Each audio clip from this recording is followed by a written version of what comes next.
Stanislas-Marie Maillard was a captain of the Bastille Volunteers. As a National Guardsman, he participated in the attack on the Bastille and accompanied the women who marched to Versailles on October 5, 1789. Maillard testified in court to the events at Versailles. Maillard participated in the taking of the Bastille on 14 July, 1789. Henceforth bearing the title, Captain of the Volunteers of the Bastille, he took an active part in most of the landmark revolutionary events. Recruited into the ranks of the Hébertistes, he was charged by the Committee of Public Safety with the task of organizing a revolutionary police force. He was also one of the leaders of the October Days, which took place on October 5 and 6 of 1789, but for which he was present only on October 5. The October Days consisted of the famous March of the Poissards, or market women, to Versailles, to demand bread and justice against the royal bodyguards who had supposedly disrespected the revolution.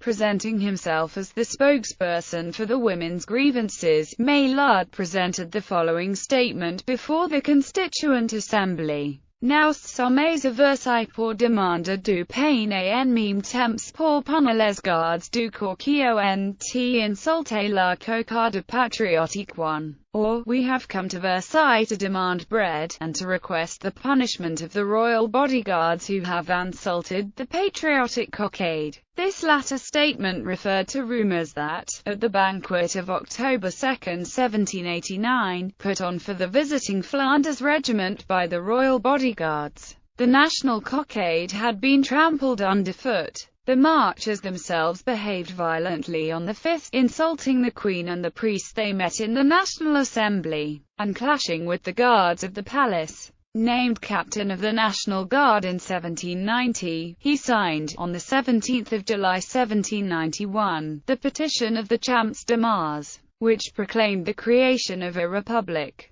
Charged by the Commune of Paris in September 1792 to put an end to recent wholesale massacres of prisoners, he would play a controversial role. He seems to have aided and abetted the massacres, having loaned them an air of legality with his presence. Others credit him with having a providential role in the affair. Posterity knows him as the Grand Judge of the Abbey, or Chief of the Murderers. While serving as president of the improvised tribunal at the Prison de l'Abbaye, he released the Marquis Charles-François de Virot de Sombreuil, who had been saved by his daughter Marie Moril, to whom legend confers the status of l'héroïne au ver de sang. This name refers to the legend that, in order to spare her father's life, she was compelled to drink a glass of blood. Jules Clarity, in the role of second-in-command, gave an eyewitness account of Maillard in the role of judge. Maillard was a young man of 30, large, dark, with matted hair. He wears stockings, and a grey habit with large pockets. Detained 2 times under the Terror due to his ties with the Hébertists, he died, in misery, of tuberculosis.